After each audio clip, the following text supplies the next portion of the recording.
All right, we're live. All right. Hey guys, Pitmaster here.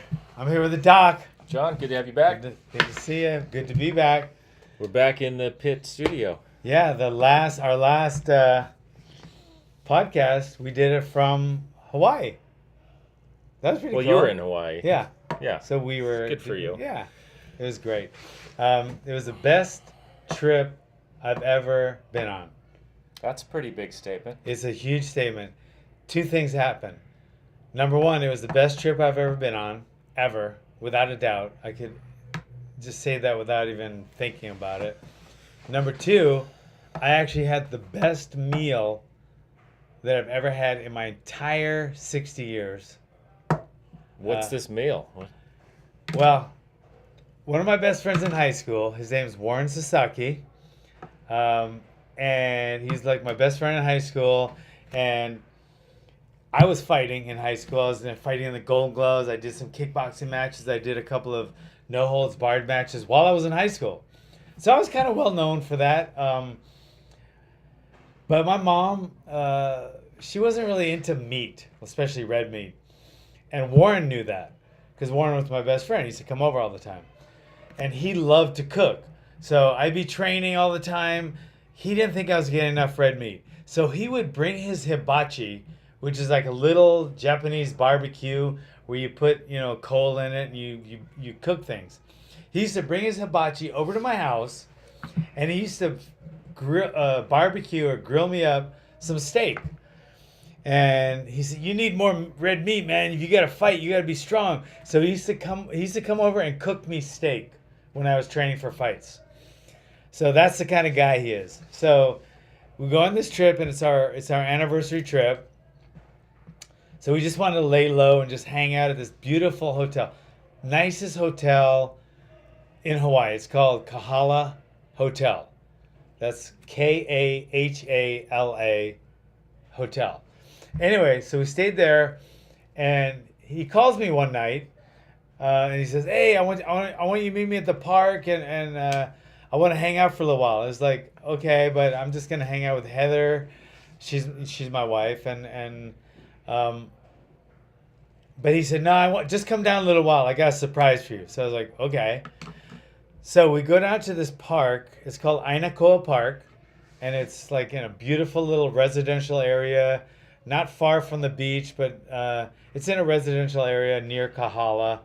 It's kind of between Kahala and Ainahaina. It's called Ainakoa Park. And he's like, "Yeah, meet me over there at 7 o'clock. So Heather and I were like, what the hell's he got planned?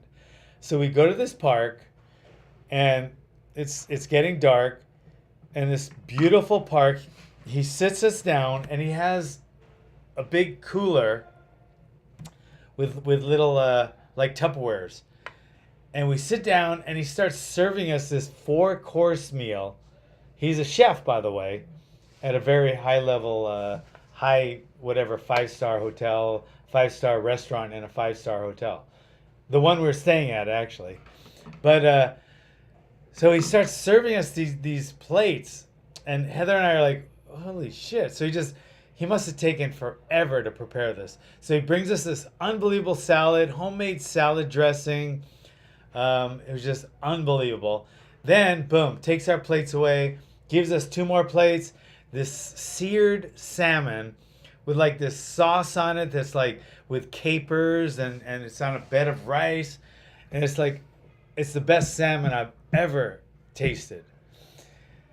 And then he takes the plates away, brings us another plate. We're already starting to get full. He brings us another plate of Korean barbecued ribs. And it was just I was like, I couldn't even get enough. I was like eating on the bone. I was trying to eat. It was so good. I was like, I almost ate the bone. I was like trying to get every little thing of meat off the bone. Anyway, so then we're like in heaven. Me and Heather are just sitting there, and he's like serving us. Nobody else is at this park. And then he brings us. He brings out the it's like a burner, like a propane burner. Turns it on, and then he starts in the pan. He puts a bunch of liquid in it, and he puts in some chopped up bananas, sliced up bananas. And he puts some rum in it, and the whole thing catches on fire. right? It's supposed to.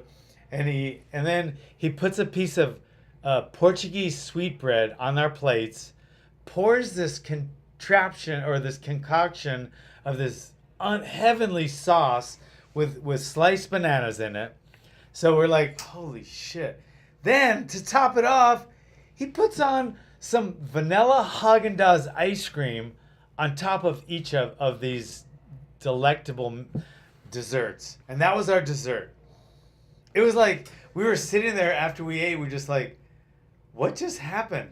And this guy, Warren must have spent hours preparing this because it was all prepared. He didn't cook it there. It was all prepared in little Tupperwares. But he served it on a plate. He didn't give it to us in Tupperware.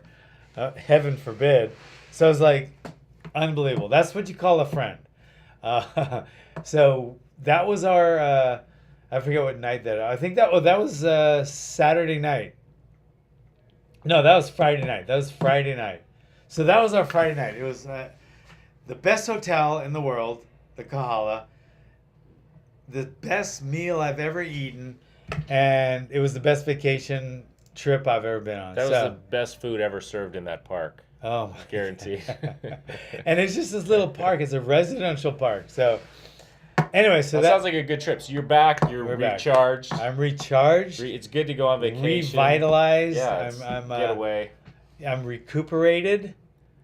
I'm ready for action. So now he's back to drop all his wisdom on everyone. Yes, I am.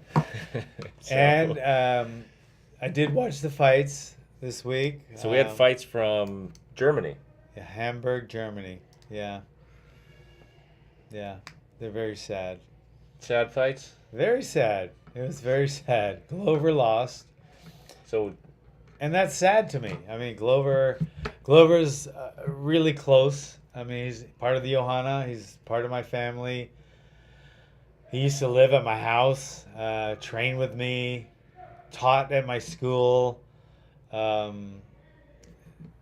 He's family, and just watching him lose is painful. It's painful. If he got hurt, it would have been worse. He got wobbled, but he didn't really get rocked. He smiled. Yeah, he got. Yeah, so he got wobbled. His legs wobbled for a second, and that happens because he got short circuited, but he didn't lose his cognitive. He was fine. He wasn't like, you could tell, but it still was scary. And what he was doing wrong, what he did wrong tactically. So this went to decision. It was a decision, and he fought. Tell everyone. So yeah, he lost to Corey Anderson. And he's a guy that I think he won the Ultimate Fighter. Yeah. I was on that season.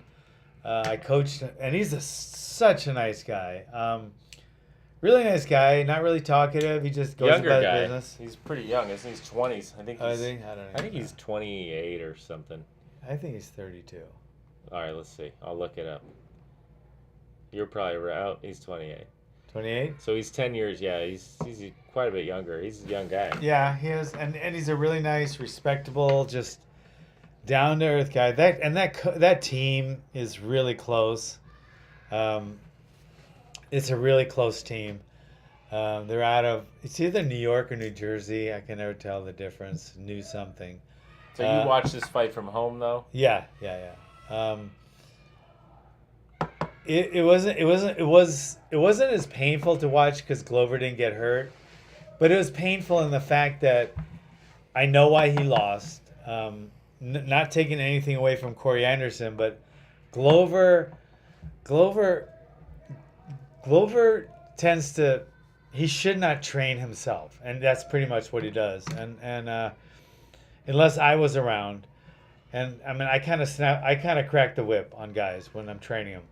And Glover has a hard time listening to people when they're training him because he's used to training himself, because he's a self-motivated guy. And a lot of guys, when they train themselves, they just don't push hard enough, so they never get there. They don't work on their techniques, they don't work on their cardio, so they just don't quite do it. And then some guys like Glover and Court McGee, they just keep going. They want one more rep, one more set, one more. They want to break this record, break that record.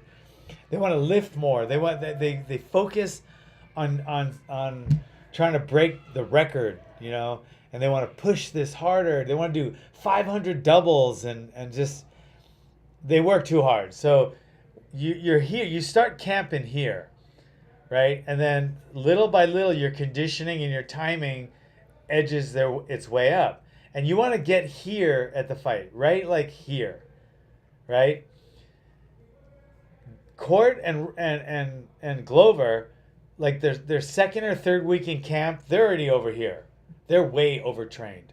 I mean, I've been with Glover where I came in late for his camp, and it was like 3 or 4 weeks in. It was like I had to pull him back so hard because he was already here, and so that's the way he is. And I could tell his first couple punches, it was like, oh shit, he's way overtrained. I could just tell.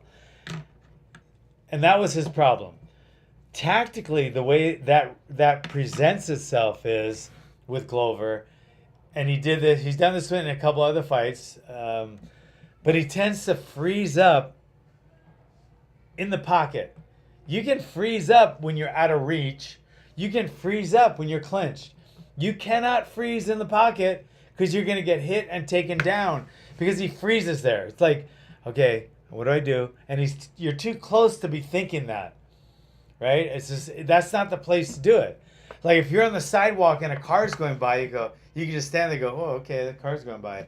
But you can't stand in the middle of the road while the car's coming and just freeze and go, wow, that's cool, the car's coming, right? So you need to either be all the way out or all the way in, but you can't just freeze in the pocket.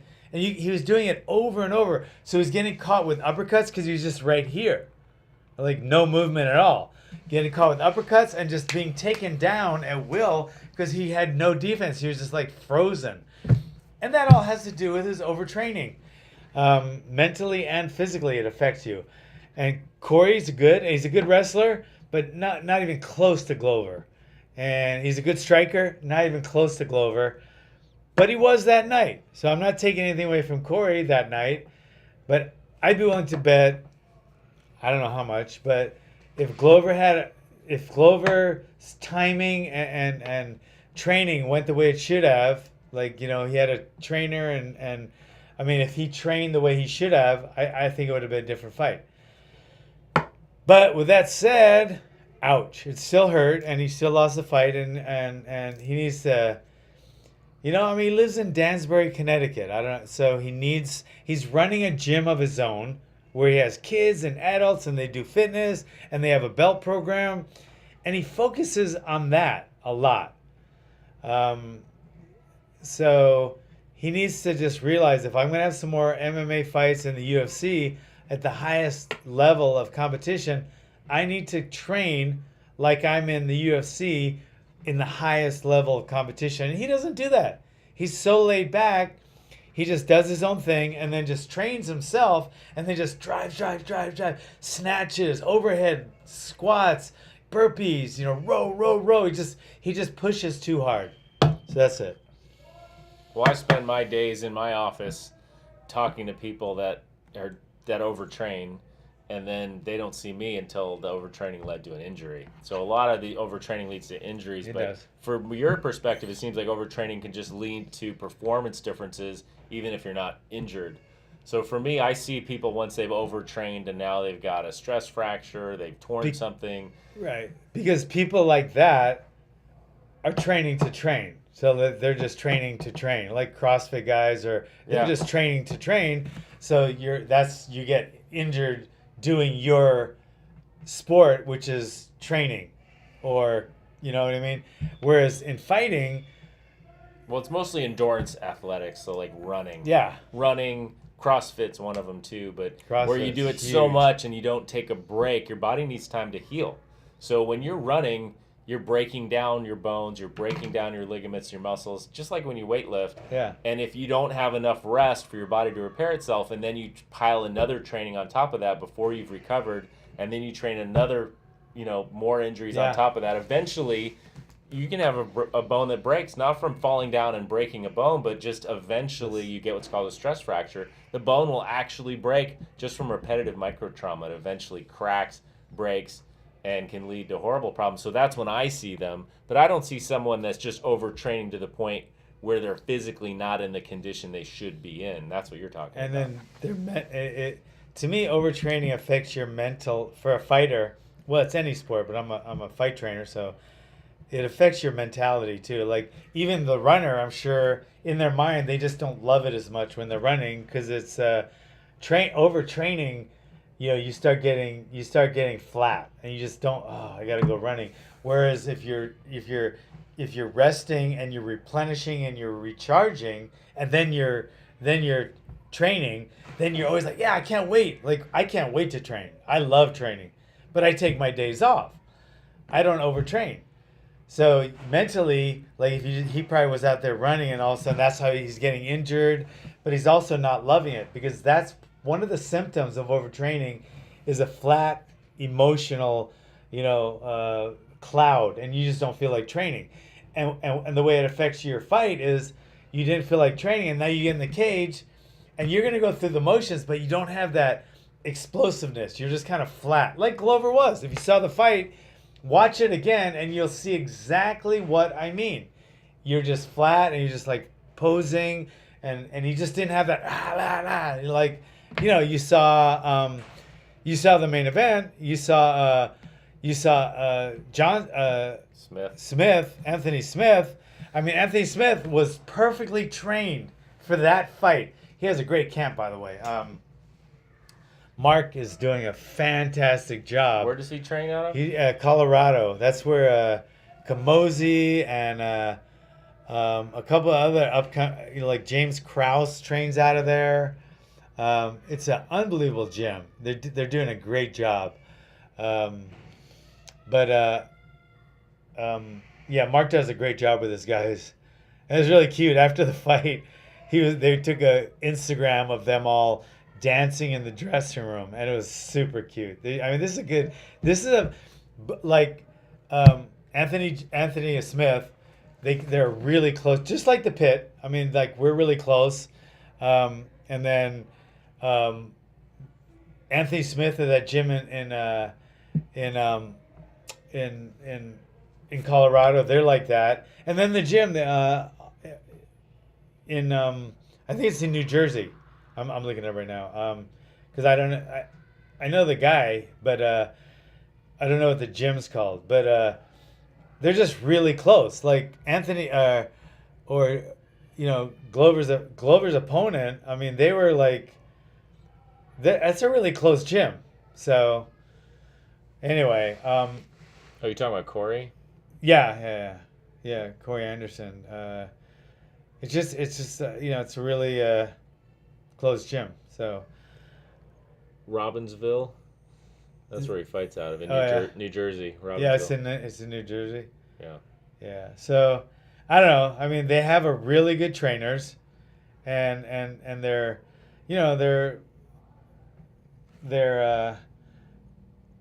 being watched and not just training themselves. You can't train yourself. You're either probably like 50% of the people that train themselves are going to go into that fight undertrained, and the other 50 are going to go in overtrained. It's just you need an objective, a coach.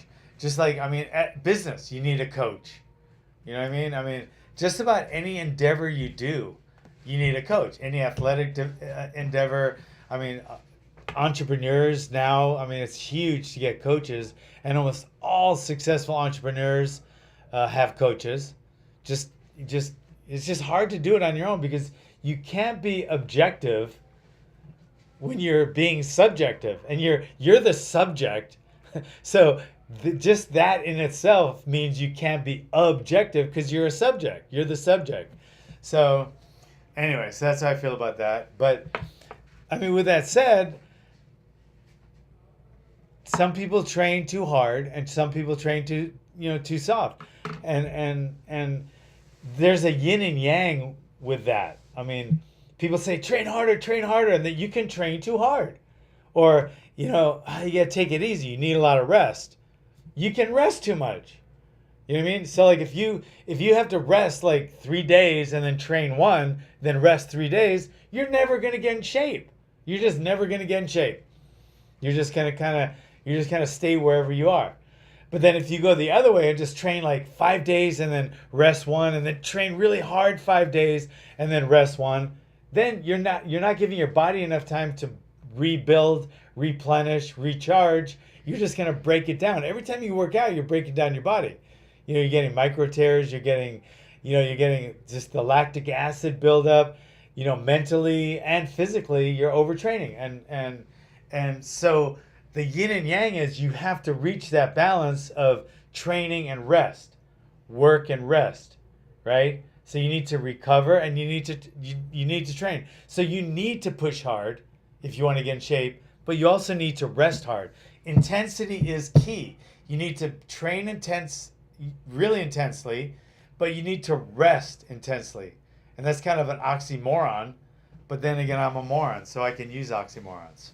Well, part of the thing in sports medicine, you're a doctor. We're going to ignore it. Part of the thing in sports medicine we talk about is how you progress. So if you have a goal of where you want to get to, whether it's running or whatever it is, or your cardio or your just general, the shape that you're in, if you keep increasing stepwise, eventually you're going to get injured. If you keep just, even if you're resting, but if you just keep increasing your workout stepwise. And so we always recommend people increase their intensity, increase their workout, and then that's followed by a decrease. Not all the way to nothing, but a decrease where you have your light days or whatever. Yeah. And then you increase more, and then that's followed by a decrease again. So it's called cyclical progression. So you're training and you're increasing your intensity or increasing your workouts, but you're not just doing it in a stepwise fashion. You always want to decrease and do a little less, recover, allow your body to heal itself before you push on to the next level. Didn't they used to call that fartlek or something? I don't know. Fartlek, the Fartlek method. It's called, and it's just the general term is cyclical progression. So you're progressing, but you're always decreasing. I think, yeah, okay. So there's that. That's in, the way you do it. But the Fartlek cycle or the Fartlek way was saying you should always just throw other things in once in a while just to mix it up. So basically, well, I agree with that too. That's cross training. Yeah, so that's basically doing one sport. Well, we see a lot of that. So you're doing one sport all year round, which a lot of kids do now, leads to injuries. Yeah. Whereas in the old days, you do different sports. You work your way through baseball and football and. So there's the yin and yang, and we're talking about yin and yang. Everybody says water.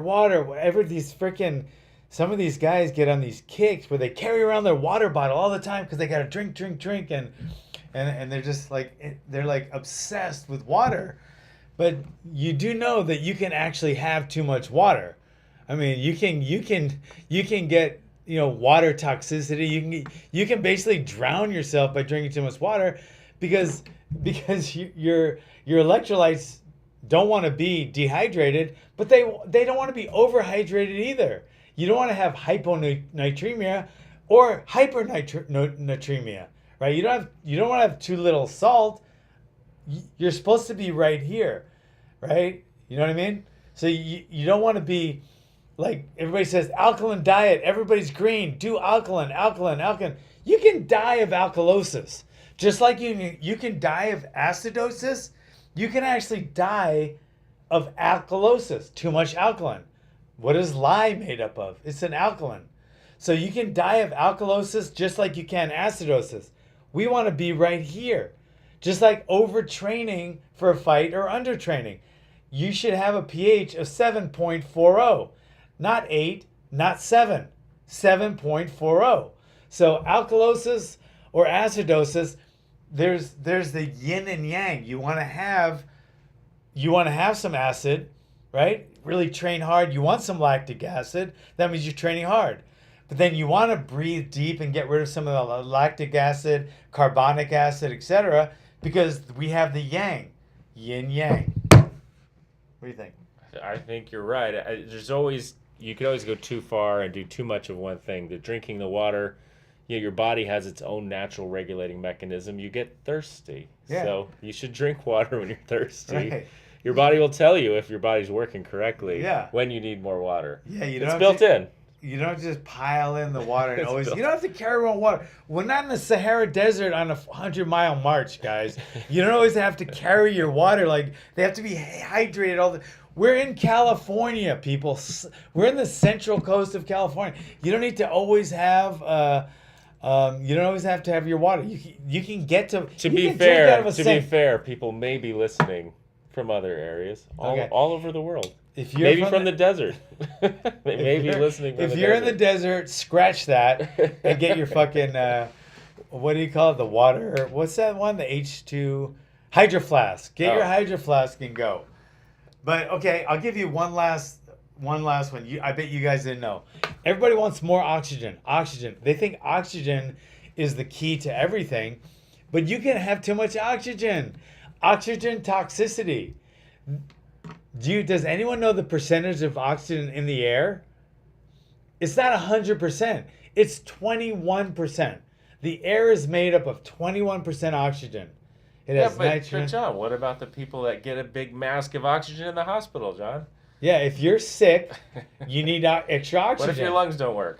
If your lungs don't work, you might need extra oxygen. But then again, if your lungs do work and you're taking oxygen, you can get oxygen toxicity. You can actually hurt your lungs, and it doesn't come back.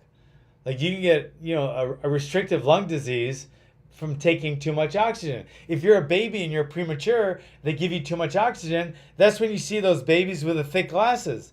They're almost blind because oxygen is not good. I mean, over oxygenation is not good. Oxygen is. So we need a combination of oxygen and CO2. So whether it's training or oxygen or water or acidity, or alkaline, we need to be in the middle. We need to be in the yin and yang. Yeah. And too many people are too much yang and not enough yin.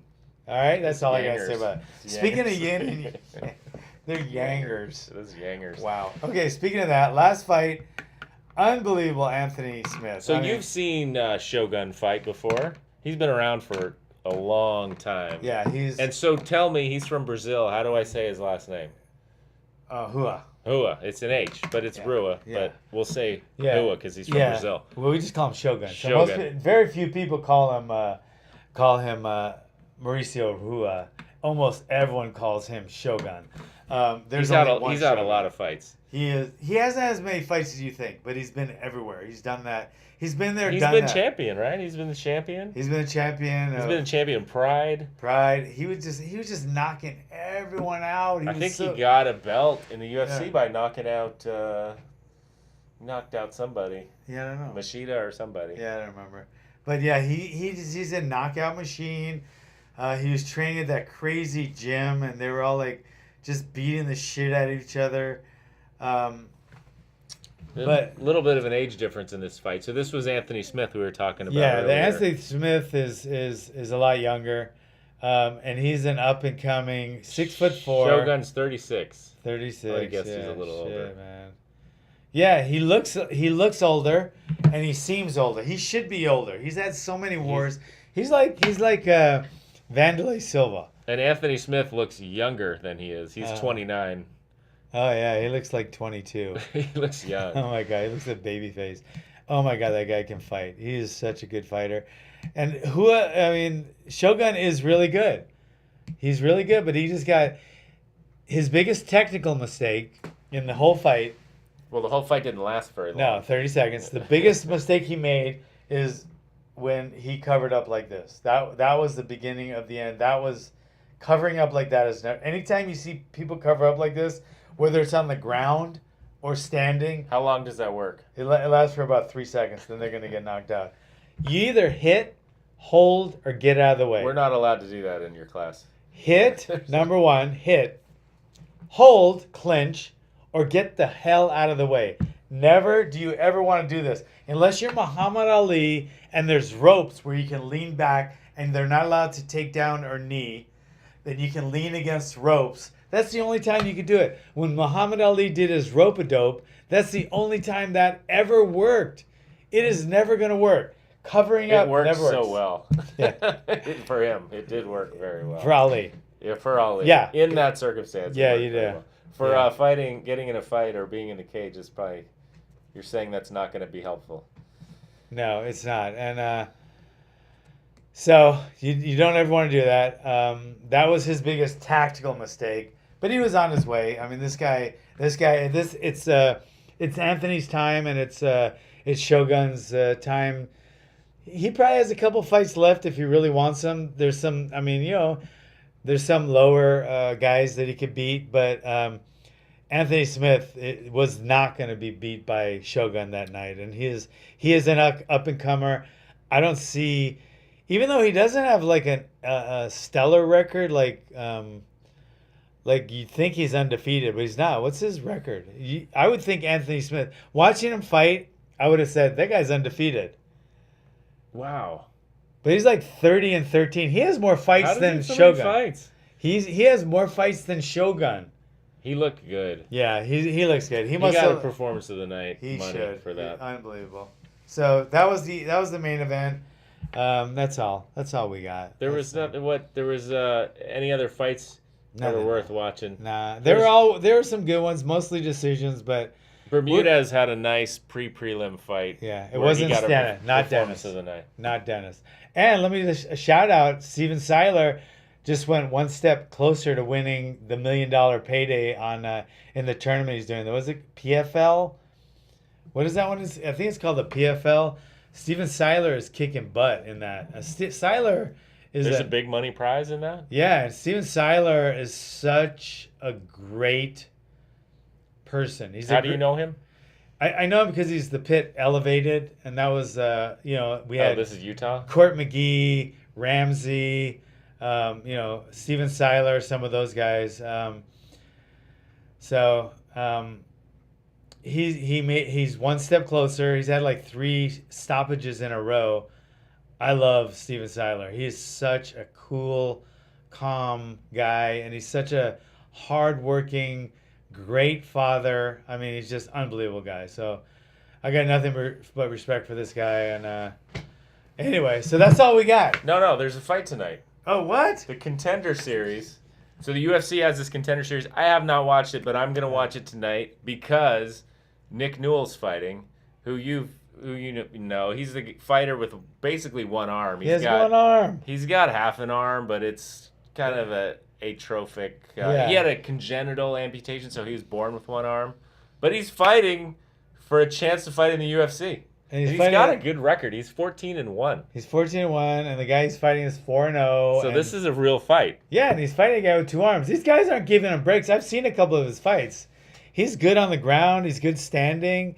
This seems like someone, John, you would want here to train. Oh my God, I'd love to train this guy. This is right up John's alley. I would love one-armed fighter.